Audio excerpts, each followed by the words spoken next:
अच्छा, हम बात कर रहे थे फर्स्ट लॉ ऑफ थर्मोडायनेमिक्स की। फर्स्ट लॉ ऑफ थर्मोडायनेमिक्स,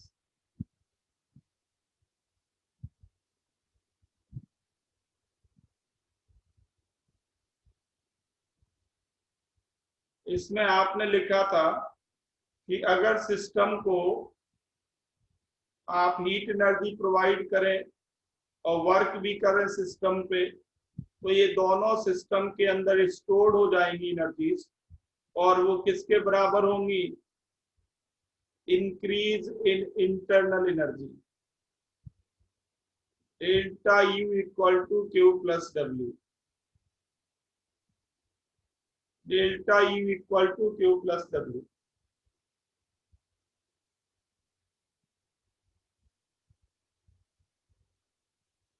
ये है फर्स्ट लॉ ऑफ थर्मोडायनेमिक्स। ठीक है, इसके अलग अलग फॉर्म में लिखे थे आपने। दो और नेम आपने इसके लिखे थे। कौन से नेम लिखे थे दो? एक तो law of conservation of mass, sorry energy. Law of conservation of energy मतलब यूनिवर्स की एनर्जी कंजर्व रहती है, ना तो क्रिएट होती है ना डिस्ट्रॉय हो सकती है। यूनिवर्स की एनर्जी कंजर्व रहती है।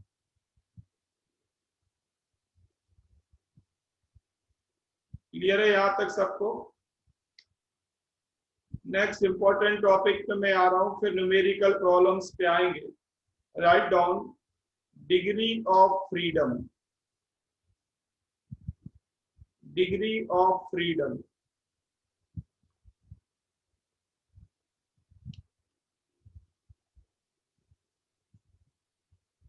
फ्रीडम का मतलब तो आप जानते ही हैं, आजादी।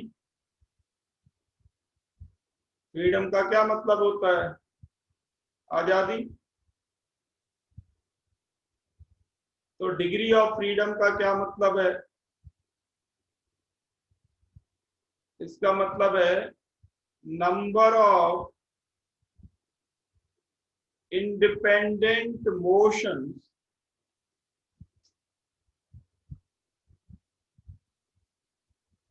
performed by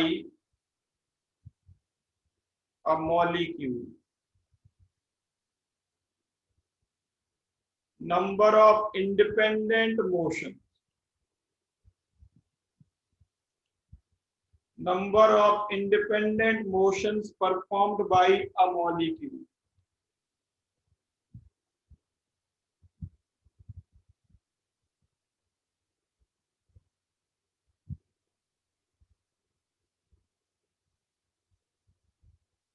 और दूसरी डेफिनेशन है इसी की, थोड़ा एनर्जी के टर्म में बात करूं तो ये है number of independent veg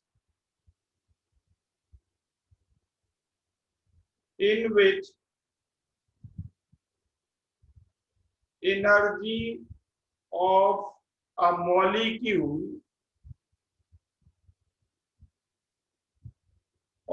molecule could be expressed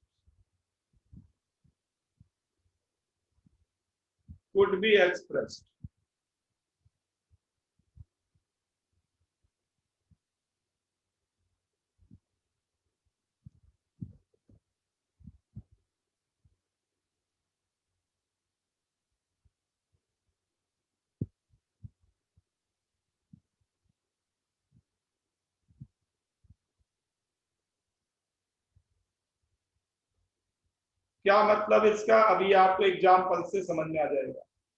जैसे मान लीजिए हमारे पास है mono atomic gas. Mono atomic gas एक पार्टिकल है सिंपली।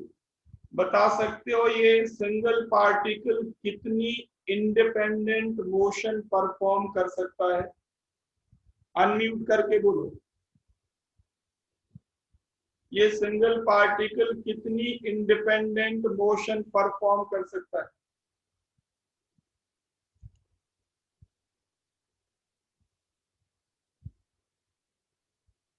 हीलियम को आप सोचें like point mass, like point mass. बताओ आप मुझे कि ये पॉइंट मास कितनी इंडिपेंडेंट मोशन परफॉर्म कर सकता है।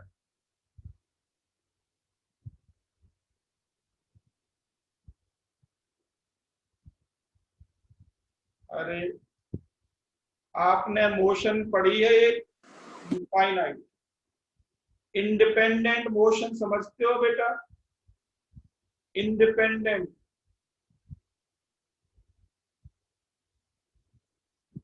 नहीं समझते मुझे लगता है। देखो सर ट्रांसलेशनल हाँ वेरी गुड, बोलो आगे। बिल्कुल और रोटेशनल। ये सिंगल पार्टिकल रोटेशनल मोशन कर सकता है। No sir translational. एक पॉइंट मास की कोई साइज होती है? No sir. Translational motion perform कर सकता है, बिल्कुल ठीक आंसर है बेटा। Translational motion along three independent axes, along x-axis, along y-axis and along z-axis। ये तीनों ट्रांसलेशनल मोशन है। एक पॉइंट मास 3 डिफरेंट डायरेक्शन में इन ट्रांसलेशनल मोशन कर सकता है। तो degree of freedom for translational motion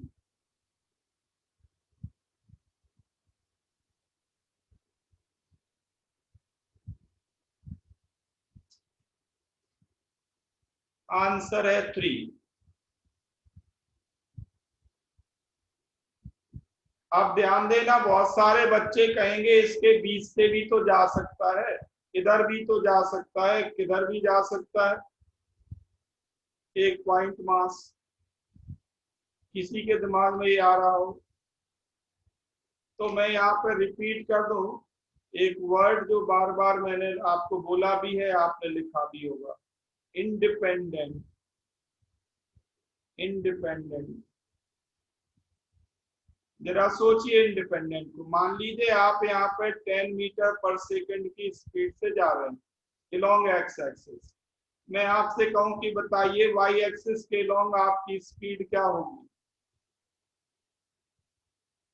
बोलो। आप 10 मीटर पर सेकंड की स्पीड से along एक्स एक्सिस जा रहे हैं, वाई एक्सिस के along आपकी स्पीड क्या होगी? 0। मैंने कहा बोलो, आप लोग बोलने से इतना क्यों डरते हैं? सच पकड़ा ना जाए। और वो भी आप इस पर चैट करते हैं प्राइवेट में, मतलब दूसरे को पता ही ना लगे कि आप कितने पानी में हैं।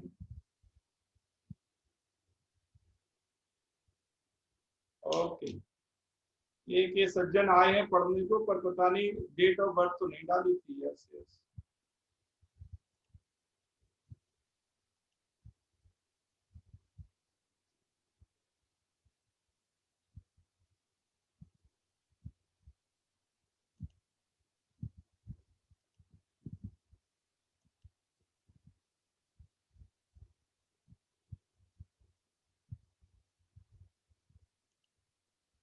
मैं कभी कभी सोचता हूँ ये किस तरह की मेंटेलिटी होती है, पढ़ने आए तो चुपचाप पढ़ते रहे। अगर आपने पढ़ने के टारगेट से ज्वाइन किया ठीक है, पढ़ते रहो।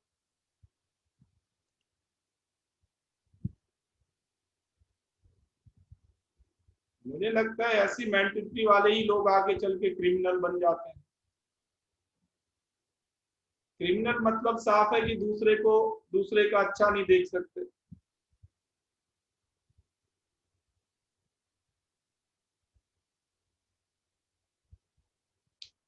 चलो देखो आगे करते हैं। इंडिपेंडेंट की बात कर रहा था बेटा मैं, तो ये एंगल है 90 डिग्री।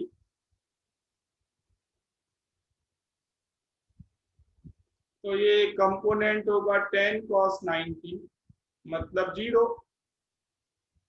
तो ये दो एक्सिस इंडिपेंडेंट हैं, एक का कंपोनेंट दूसरे की ओर दूसरी डायरेक्शन में 0 हो जाए तो वो इंडिपेंडेंट डायरेक्शन है।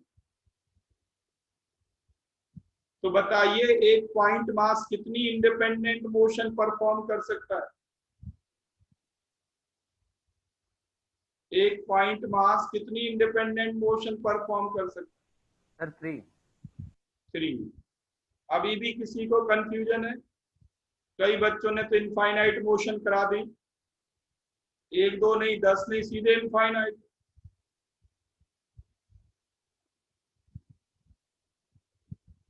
मैंने ये नहीं कहा डायरेक्शन ऑफ मोशन, बहुत सारे बच्चे इसमें कंफ्यूज हुए हैं। I did not say direction of motion,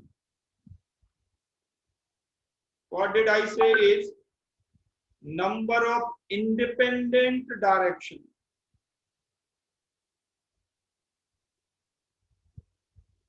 independent word आपको क्लियर हुआ?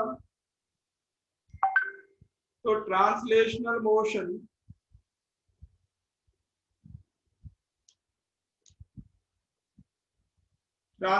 मोशन देखो अभी भी एक डिस्टर्बिंग एलिमेंट कोई है। सारे बच्चे अपनी डेट ऑफ बर्थ डालें, मैं इससे मैच करता हूं, उसको हटाना होगा जल्दी से जल्दी।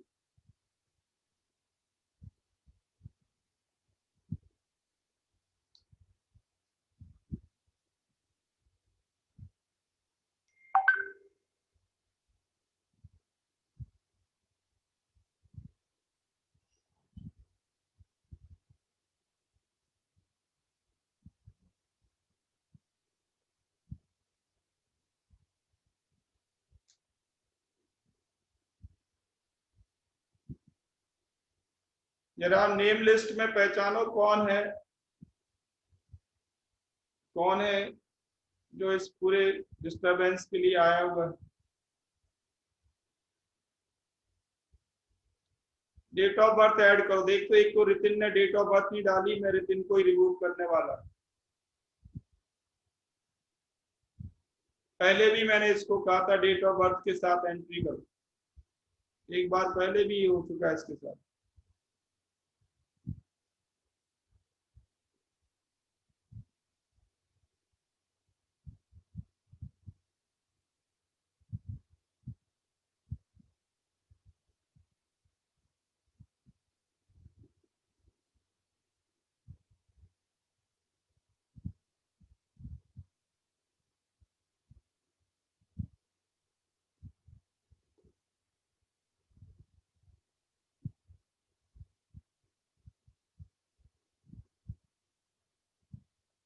ऐसे लोगों को कैसे रोका जाए? एक और आइडिया है कि आपको मेल के थ्रू लिंक भेजी जाए, मेल उसको मिल नहीं सकती, ऐसे व्हाट्सएप पे तो लोग फॉरवर्ड कर देते, मेल के थ्रू लिंक भेजूंगा आपको, एक ये ऑप्शन है, अगली बार ट्राई करेंगे इसको।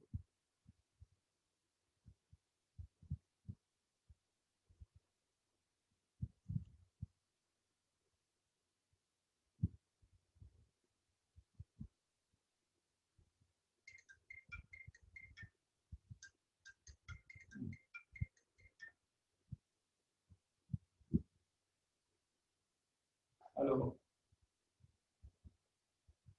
बेटा, दूसरे फोन नंबर से एंट्री करो, ये फोन नंबर से एंट्री नहीं हो सकती, बैन हो गया।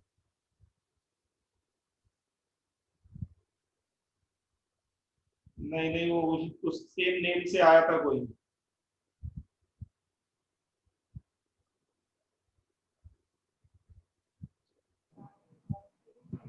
कोई बात नहीं बेटा, गलती से हो गया, चलो।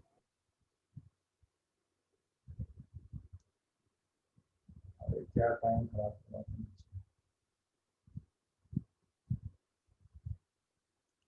भाई जो भी एंट्री आए, मेरी रिक्वेस्ट है चुपचाप पढ़ते रहे, कोई बात नहीं, इसमें कोई बुराई नहीं, डिस्टरबेंस क्रिएट ना करो। चलो देखो आगे। तो मोनो एटॉमिक पार्टिकल एक पॉइंट मास है, मोनो एटॉमिक पार्टिकल एक पॉइंट मास है, और पॉइंट मास, अगर पॉइंट मास है ये, तो ये केवल 3 degree of freedom translational motion कर सकता है। ठीक है, तो आपको ये मालूम है गैस स्टेट चैप्टर से, मैं कंटिन्यू कर रहा हूँ गैस स्टेट चैप्टर से। कि एक सिंगल डायरेक्शन में ट्रांसलेशनल काइनेटिक एनर्जी पर मोल क्या होती है? Half R T, half R T, half R T, यही होती है एक डायरेक्शन में।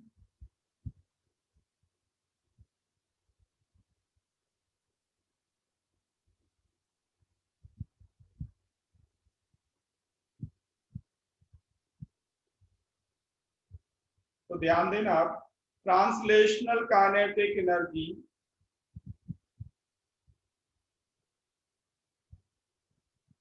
पर डिग्री ऑफ फ्रीडम, पर डिग्री ऑफ फ्रीडम, क्या मैं ये लिख सकता हूं half R T?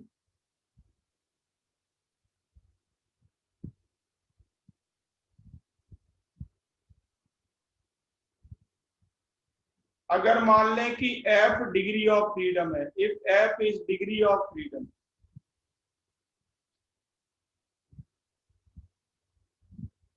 F degree of freedom है,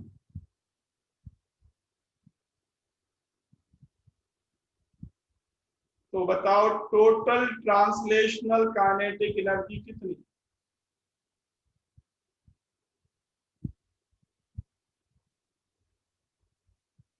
F by two R T, F times कर दो इसको, total translational kinetic energy is F by two R T.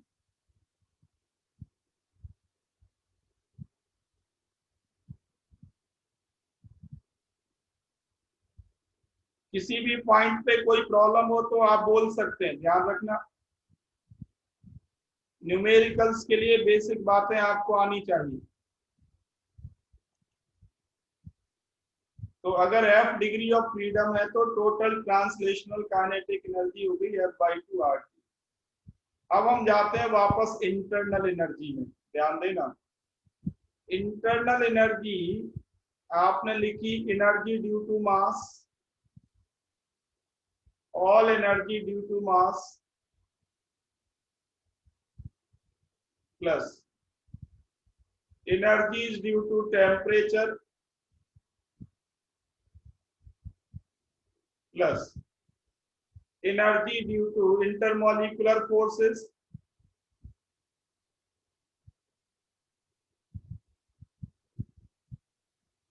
याद आ रहा है आपने ये सब लिखा हुआ है?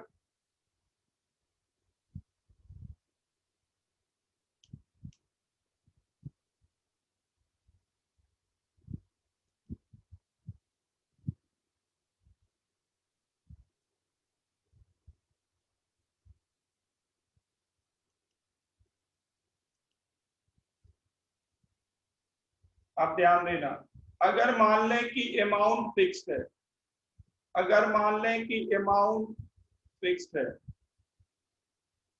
दूसरा सिस्टम की फेज में कोई चेंज नहीं है, तो इसका मतलब हो गया कि मास की एनर्जी और इंटरमोलिकुलर फोर्सेस की एनर्जी कांस्टेंट है। तो U equal to constant times energy due to temperature, तो ये हो गया F by two R T. Temperature की वजह से जो एनर्जीज होंगी वो सब कहलाती हैं काइनेटिक एनर्जीज। एफ अगर इंडिपेंडेंट मोशन परफॉर्म कर रहे हैं तो F by two R T.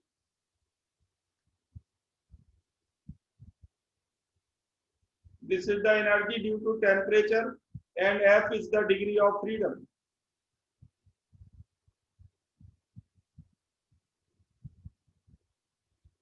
अब बताएं आप मुझे डेल्टा यू किसके बराबर होगा अगर डिफरेंशिएशन करें तो? कांस्टेंट का डिफरेंशिएशन कितना होता है?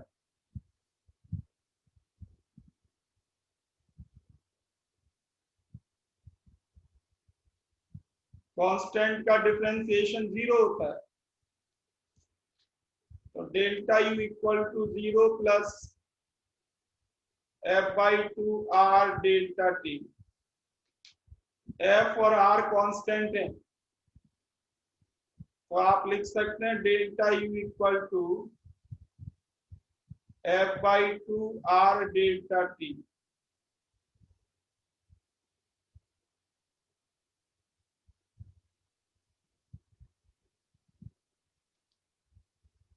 where f is the degree of freedom. F is the degree of freedom.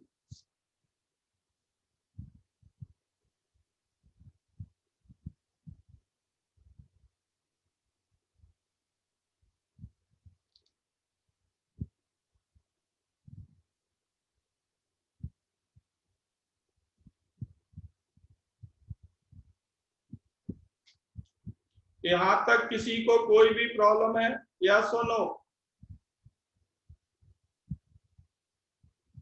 किसी भी स्टेप में कोई दिक्कत हो? बहुत बढ़िया, आप बहुत बढ़िया कैच कर रहे हैं। मेजॉरिटी बच्चों को ये कम समझ में आता है, पर अगर आपको समझ में आ रहा है तो बहुत बढ़िया। अब देखो आगे, आप पढ़ चुके हैं डेल्टा यू के लिए एक formula, delta U equal to n C V delta T, n C V M delta T. लिखा है ये फॉर्मूला आपने पहले या सुनो?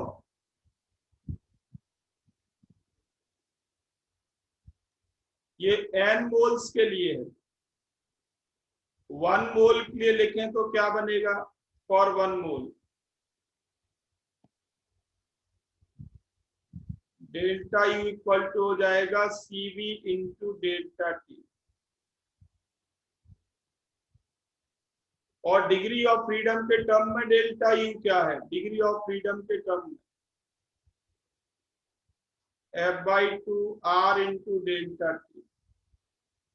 अगर मैं इन दोनों इक्वेशंस को कंपेयर करूं, इक्वेट करूं, तो क्या मैं ये कंक्लूड कर सकता हूं सीवी पर मोल है, ये CVM molar equal to F/2 R।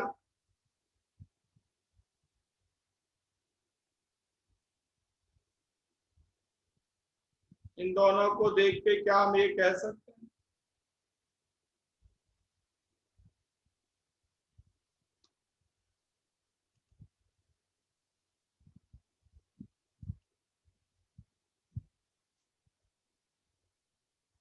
तो सीपीएम कितना होगा बताओ? सीपीएम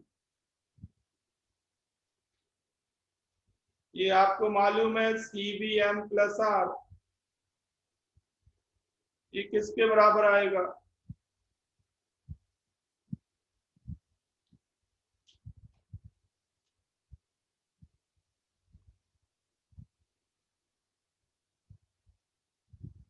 कितना आया बताओ?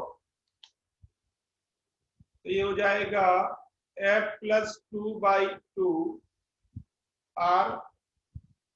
या सुनो?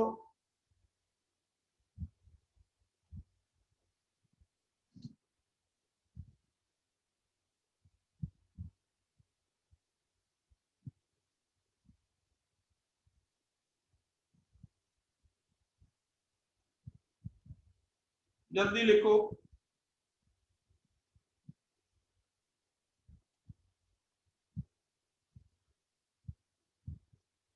धीरे धीरे हम न्यूमेरिकल प्रॉब्लम की ओर जा रहे हैं, ध्यान रखना।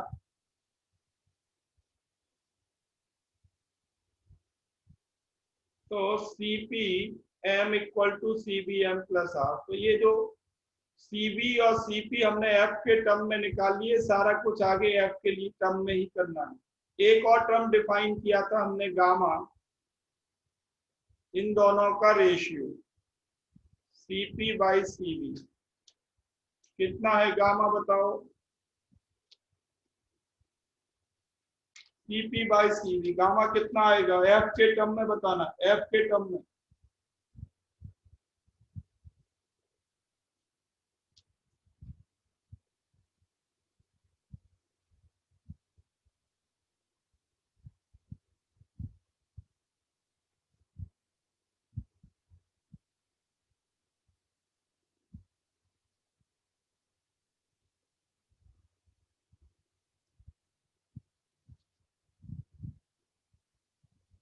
बहुत बढ़िया लिख लिया होगा आप लोगों ने। तो ये आएगा F+2/F। R कैंसिल हो जाएगा, आर कैंसिल हो जाएगा।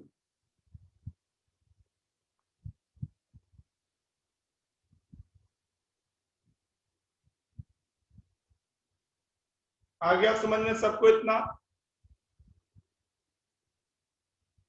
अब क्या आप सीवी को गामा के टर्म्स में लिख सकते हैं?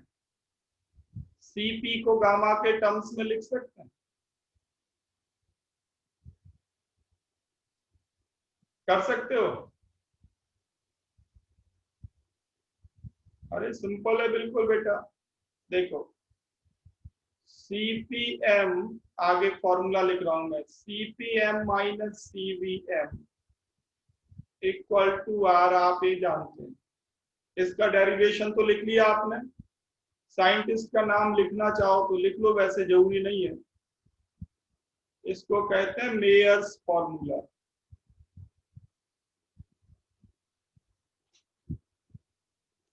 साइंटिस्ट का नाम जरूरी नहीं है, फिर भी लिख लो, कोई बात नहीं। अब आपको ये पता है कि सीपीएम की जगह मैं गामा टाइम्स सीवीएम लिख सकता हूं।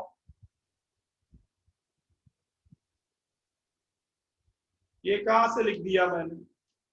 क्योंकि गामा किसके बराबर है? गामा किसके इक्वल है? तो यहां से सीपी हमने निकाल लिया, तो ये हो गया गामा -1। तो सीवी कितना आ गया पर मोल? R upon gamma -1।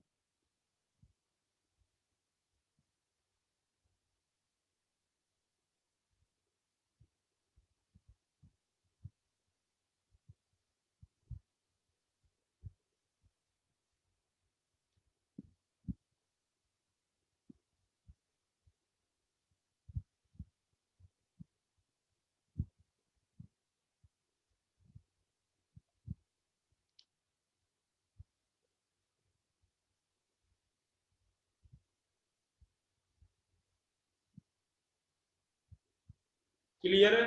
अब देखो मैं फिक्स कर रहा हूं, वापस जा रहा हूं, वापस मतलब जहां से हमने स्टार्ट किया था।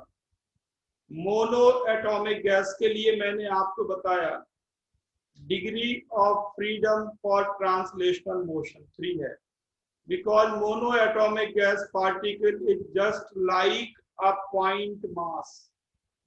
It is like a point mass, has no dimension. तो पॉइंट मास 3 तरह की ट्रांसलेशनल मोशन परफॉर्म कर सकता है। तो डिग्री ऑफ फ्रीडम है इसकी 3। तो मोनो एटॉमिक गैस के लिए अब हम सारे डाटा फाइंड करने जा रहे हैं। फॉर मोनो एटॉमिक गैस,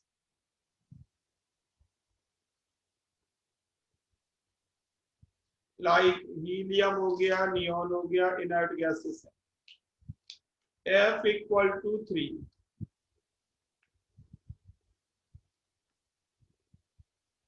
तो ध्यान देना CV कितना हो जाएगा? F की जगह 3 लिखो, तो CVM कितना होगा? 3/2R। CPM कितना होगा?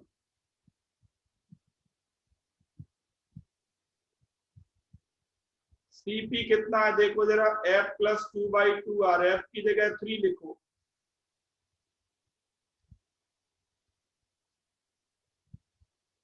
5/2R।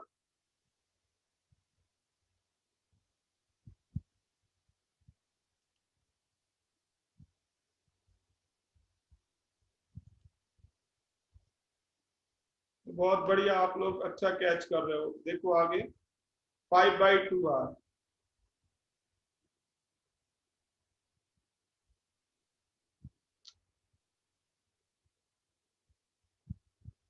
गामा कितना होगा बताइए? गामा फॉर हीलियम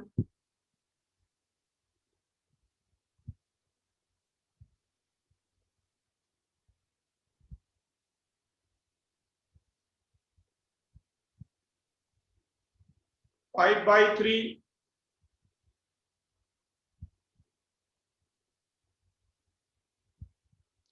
या गामा होगा, सॉल्व करें तो ये आएगा 1.67।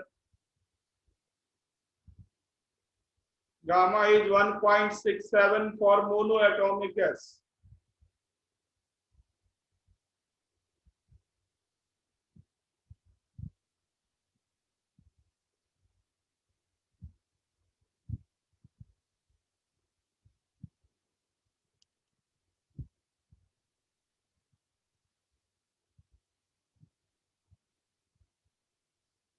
समझ में आ गया इतना सबको?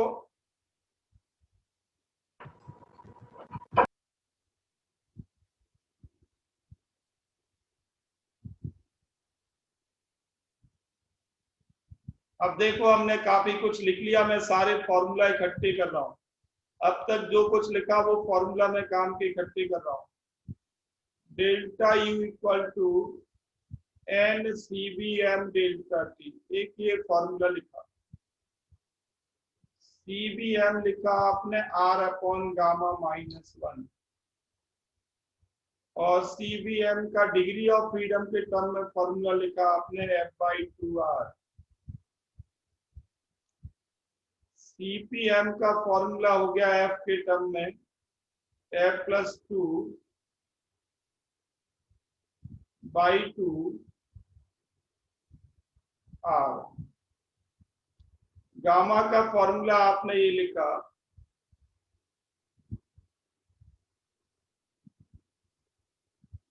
Gamma F+2/F। तो आप डायरेक्ट लिख सकते थे degree of freedom for mono atomic gas, यहाँ पे F इक्वल टू 3 रख दो, दिया जाएगा 5/3।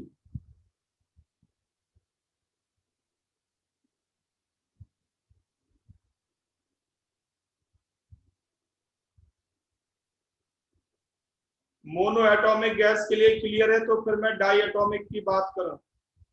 किसी को कोई प्रॉब्लम हो तो बताओ। Is it clear to all of you?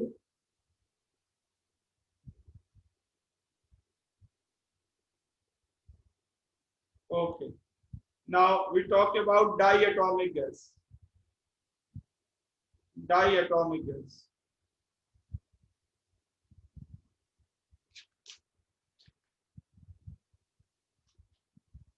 Diatomic gas या लीनियर पॉलीएटॉमिक गैस, एक ही बात है।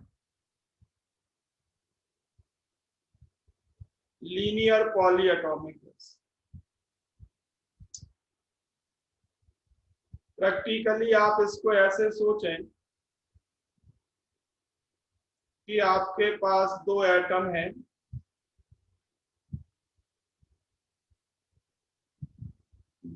हैं, और जो बॉन्डेड है, ये बॉन्ड हो गया।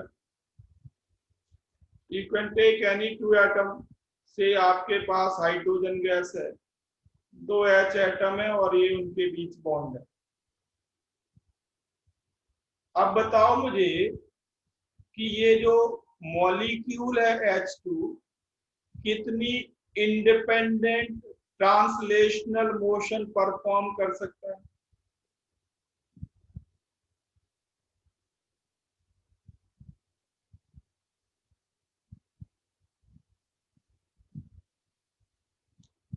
आंसर है 3। ट्रांसलेशनल मोशन तो 3 ही पॉसिबल है ना।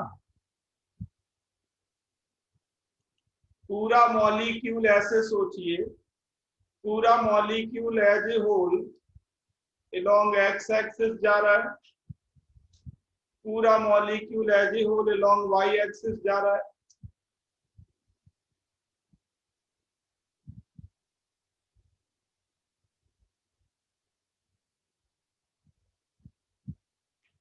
और पूरा molecule as a whole along Z axis जा रहा है।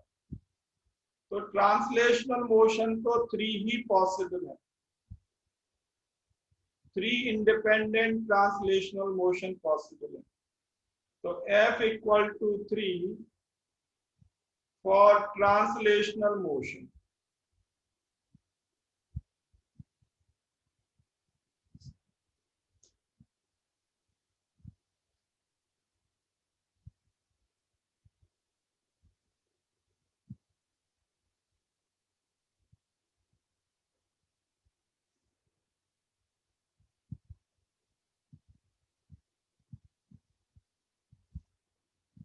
समझ में आ गया इतना? अब आप बताइए मुझे, ये कितनी रोटेशनल मोशन परफॉर्म कर सकता है इंडिपेंडेंट? रोटेशनल, तो देखो ध्यान से, रोटेशनल मोशन अभी आपने फिजिक्स में पढ़ी नहीं होगी, चैप्टर आगे आएगा। रोटेशनल मोशन होती है about a fixed axis, about a fixed axis. ऐसे सोचो कि एक मास ये है, दूसरा मास ये है, और ये मास मान लीजिए ये जो बॉन्ड है वो अलोंग एक्स एक्सिस है, बॉन्ड मान लेते हैं अलोंग एक्स एक्सिस, ये एक्स एक्सिस हो गया। तो क्या ये मॉलिक्यूल एक्स एक्सिस के अबाउट रोटेट कर सकता है? आंसर है नो।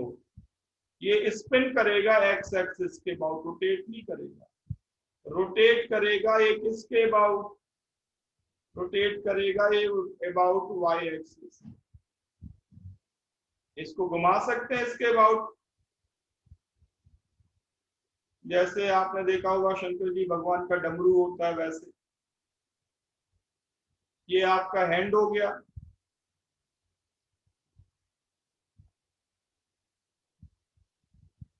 तो इसको आप रोटेट कर सकते हैं about Y axis. X axis के अबाउट रोटेट नहीं कर सकते, स्पिन करेगा। और जेड एक्सिस के अबाउट भी आप इसको रोटेट कर सकते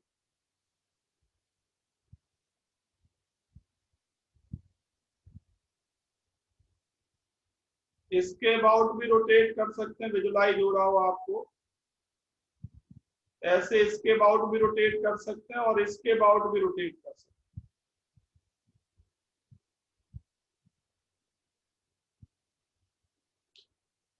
मैं ये कह रहा हूं आपसे कि इसके अबाउट रोटेट कर सकते हैं आप इस मॉलिक्यूल को,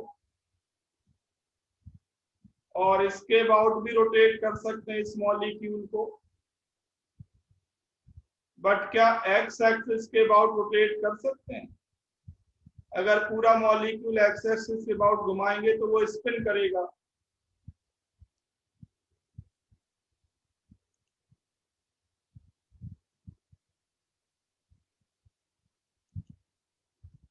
तो अगर हमने ये मान लिया कि मॉलिक्यूल का बॉन्ड अलोंग एक्स एक्सिस लाई कर रहा है, तो रोटेशनल मोशन के लिए डिग्री ऑफ फ्रीडम 2 होगी फॉर रोटेशनल मोशन।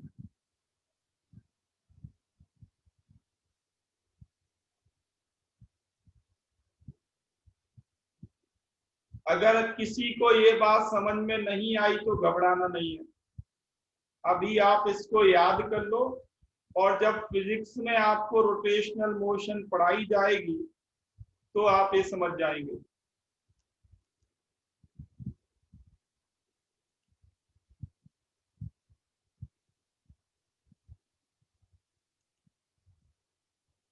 तो रोटेशनल मोशन के लिए डिग्री ऑफ फ्रीडम 2।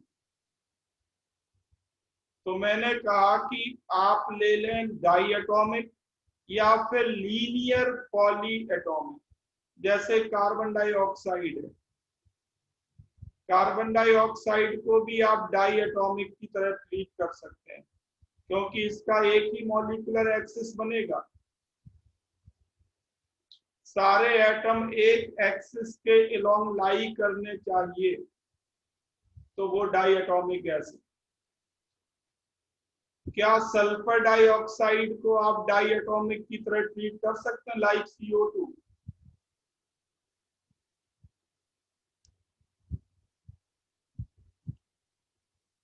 आंसर है नो, क्योंकि इसके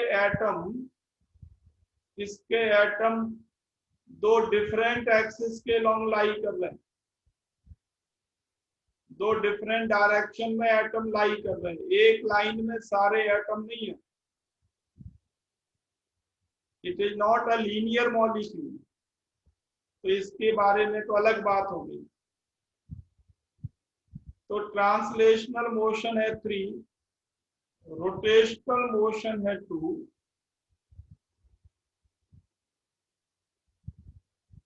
और F इक्वल टू मैं 0 लिख रहा हूं for vibrational motion.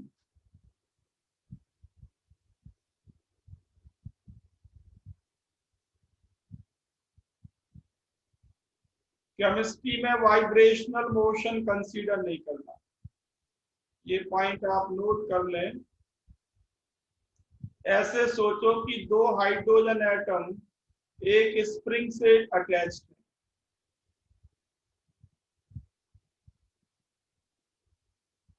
Single bond को एक स्प्रिंग की तरह सोचिए, तो ये मॉलिक्यूल कंप्रेस भी हो सकता है, स्प्रिंग कंप्रेस भी हो सकती है, और स्प्रिंग को आप एक्सटेंड भी कर सकते हैं, इलोंगेशन भी कर सकते हैं। ये जो मोशन है टू एंड फ्रो मोशन, ये कौन सी मोशन है? Vibrational motion.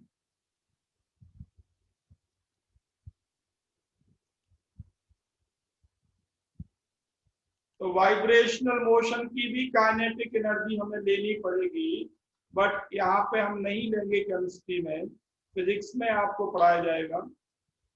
क्योंकि वाइब्रेशन करने के लिए आपको हाई टेम्परेचर की जरूरत पड़ती है। बॉन्ड के अबाउट आप इलोंगेशन करो या बॉन्ड के अबाउट आप कंप्रेशन करो, ये आसान नहीं है। तो आप नोट कर लें, vibrational kinetic energy is significant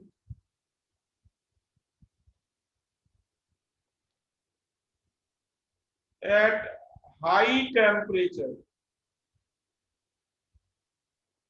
जब तक ये आपको एग्जामिनर ना कहे कि हाई टेम्परेचर है, तब तक आपको वाइब्रेशनल नहीं मानना।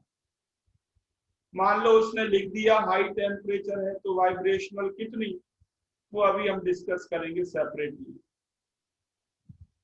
वो केमिस्ट्री के लिए नहीं चाहिए, फिजिक्स के लिए जरूरत पड़ेगी, फिर भी मैं बता दूंगा आपको। यहाँ पे वाइब्रेशनल एनर्जी को मैं एक्सक्लूड कर रहा हूं।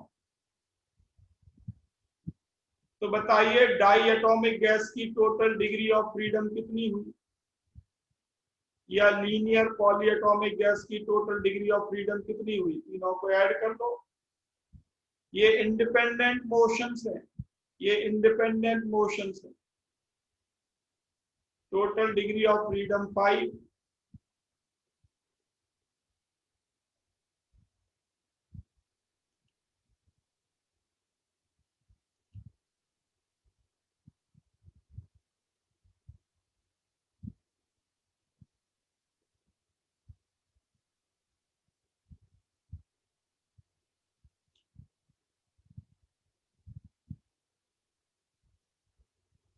Total degree of freedom 5। तो अब ये सारी चीजें निकालो जो हमने अभी लिखे फॉर्मूला, गामा निकालो, सीपी, सीबी, ये सब कुछ निकालो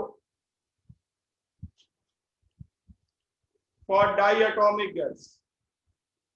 फॉर डाई एटॉमिक गैस कौन कौन सी? हाइड्रोजन हो गई, fluorine, chlorine, bromine, nitrogen, oxygen, ये सब डाई एटॉमिक गैस है। इन सब के लिए, और हम एज्यूम कर रहे हैं कि ये सब आइडियल गैसेस हैं, assuming ideal gas burial, assuming ideal gas burial. मैं रिपीट कर दूं, जब तक मैं नॉन आइडियल का नाम ना दूं, आप नॉन आइडियल सोचना नहीं।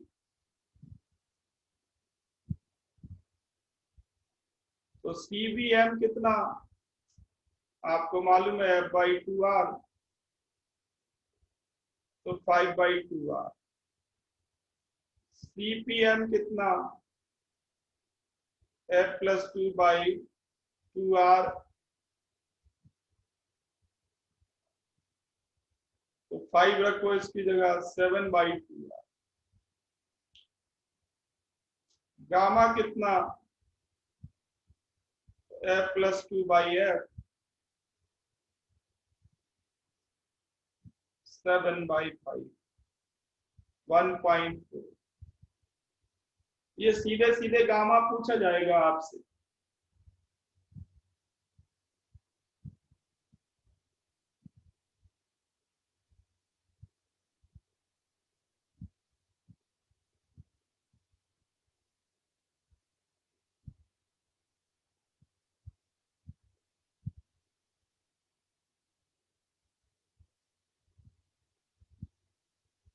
आप एक चीज नोटिस करें, ध्यान दें, अगर गैस का बिहेवियर आइडियल है तो जितना भी ये Cp Cv है वो गैस पे डिपेंड कर रहा है क्या, बताओ मुझे। ये वैल्यू क्या है, कांस्टेंट। ये वैल्यू क्या है, कांस्टेंट। ये वैल्यू क्या है, कांस्टेंट। तो अगर इन सारी गैसेस का बिहेवियर आइडियल मान लें तो सारी डाई एटॉमिक गैसेस के लिए, for all diatomic gases, Cp will be same. For all diatomic gases, Cv will be same. For all diatomic gases, gamma will be same, assuming that they are ideal gases.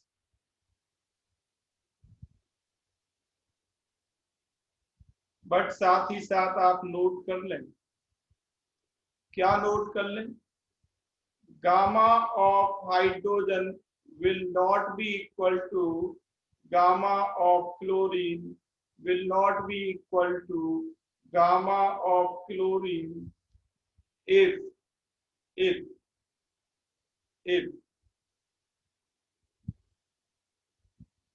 they behave non-ideally.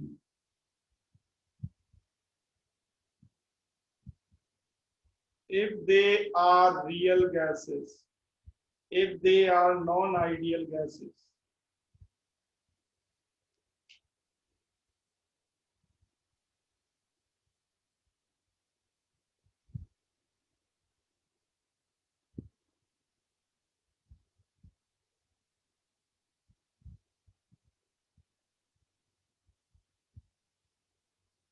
Common sense है, क्या है common sense, ध्यान दो।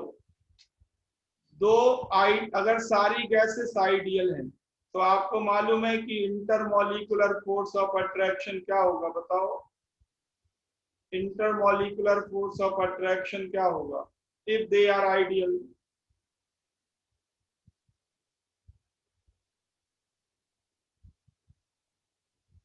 Zero होगा।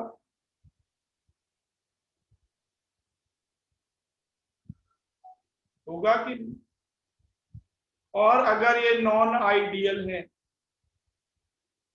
तो क्या intermolecular force of attraction equal होगा?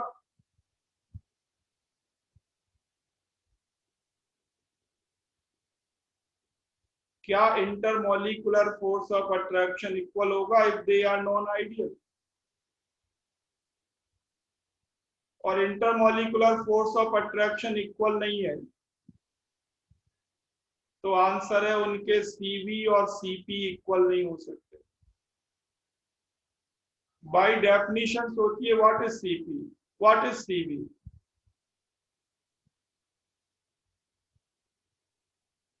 तो ये है molar heat capacities at constant volume at constant P। Molar heat capacity, heat energy store करने की power by 1 mole gas, molar means by 1 mole। तो अगर इंटरमॉलिक्यूलर फोर्सेस डिफरेंट हैं तो इनके 1 मोल की हीट एनर्जी स्टोर करने की पावर डिफरेंट होगी।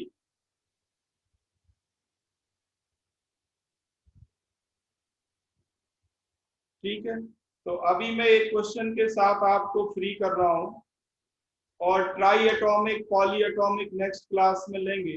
साथ ही साथ नॉन आइडियल बिहेवियर है, तो क्या होगा, मैं ये प्रॉब्लम आपको देने जा रहा हूं। लिखने आप कंपेयर करें गामा, गामा कंपेयर करें, या गामा नहीं, एक ही बात है। मान लीजिए सीवी कंपेयर करना है आपको, CV compare CV of hydrogen and chlorine assuming that they are real gases, not ideal but real। ये बहुत ही आसान है, मैं हिंट दे देता हूं, सीवी की डेफिनेशन पे कंसंट्रेट करो। सोचो हमने सीपी और सीवी कैसे कंपेयर किए, तो वहां से भी आप हिंट ले सकते हैं। Just concentrate on definition, you can compare CV of H2 and Cl2 if they are real gases, if they are real gases।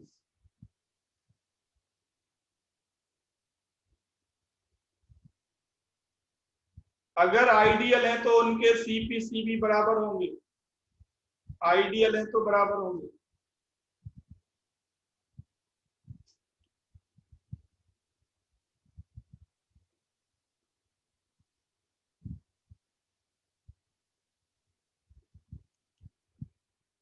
अच्छा ठीक है, बॉन्डिंग वाला असाइनमेंट आप सबने